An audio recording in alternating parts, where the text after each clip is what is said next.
नमस्कार, इन्फोगॉड चॅनलमध्ये आपल्या सर्वांचे स्वागत आहे। आज दत्त जयंतीनिमित्त आपण एक विशेष स्तोत्र बघणार आहोत। हे स्तोत्र श्री परमपूज्य वासुदेवानंद टेंबे स्वामी महाराज विरचित असं आहे। हे स्तोत्र पुढील प्रमाणे आहे, ते असे आहे। हे स्तोत्र आहे घोर कष्ट उद्धरण स्तोत्र। हे स्तोत्र टेंबे स्वामींच्या अनेक ग्रंथांमध्ये अवेलेबल आहे व आपल्या इन्फोगॉड ह्या चॅनलवरती मी ह्याचा पोस्ट देखील टाकणार आहे। तर आज दत्त जयंतीनिमित्त हे स्तोत्र मी पठण करणार आहे, तर तुम्हाला हे ऑडिओच्या रूपामध्ये अवेलेबल होणार आहे। तुम्ही हे स्तोत्र कुठेही ऐकू शकता, फक्त ते ऐकू येईल व आपल्या कानात ह्या ओव्या जातील व मनापर्यंत जातील एवढीच काळजी घ्यायची।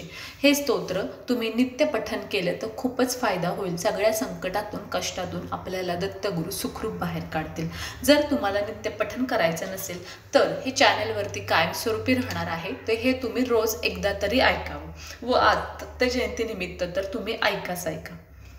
हे स्तोत्र पुढील प्रमाणे आहे। श्री परमपूज्य वासुदेवानंद टेंबे स्वामी महाराज विरचित घोर कष्ट उद्धरण स्तोत्र।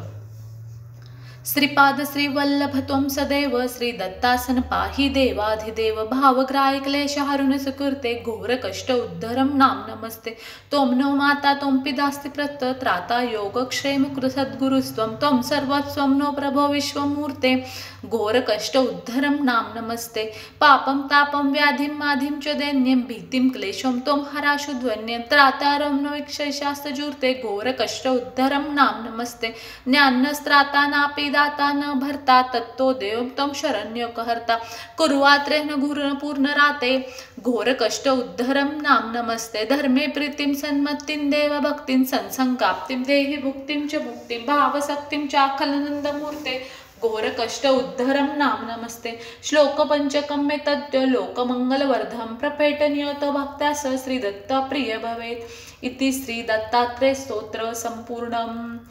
श्री घोर कष्ट उद्धर स्तोत्रम संपूर्णम। श्री अवधूत चिंतन श्री गुरुदेव दत्त श्री गुरुदेव दत्त श्री गुरुदेव दत्त दत्त दत्त श्री गुरुदेव दत्त। अशा प्रकारे हे अत्यंत सोपं व अत्यंत फलदायी, अत्यंत प्रभावी असं स्तोत्र आपण म्हणून पूर्ण झालेलं आहे। हे स्तोत्र माझ्या आवाजामध्ये आहे, जेवढं स्पष्ट रेकॉर्ड करता येईल तेवढं मी केलेलं आहे। तुम्ही फक्त हे लावून ठेवा व हे ऐकण्याचा प्रयत्न करा। हे तुम्ही रोजच ऐकलं तर खूपच तुम्हाला जीवनामध्ये फरक पडत जाईल व आपल्या मनामध्ये सकारात्मकता निर्माण होऊन आपण ज्या कुठल्या संकटात आहोत, आजारपणात आहोत, त्यातून आपल्याला बाहेर पडण्याचा मार्ग स्वामी दत्तगुरु नक्की आपल्याला दाखवतील व सुखरूप बाहेर काढतील। मी आशा करते व प्रार्थना करते स्वामींच्या व दत्तगुरूंच्या चरणी की आपल्या सगळ्यांना त्यांच्या ज्या ज्या उपासना तुम्ही करताय त्या करून ते प्रसन्न होऊन तुम्हाला कृपा आशीर्वाद देऊ व माझ्या व तुमच्या ते कायमस्वरूपी पाठीशी उभे राहू। स्टे ट्यून ऑन इन्फोगॉड चॅनल व आपण भेटूयात नवीन भागामध्ये। तोपर्यंत बाय बाय, धन्यवाद।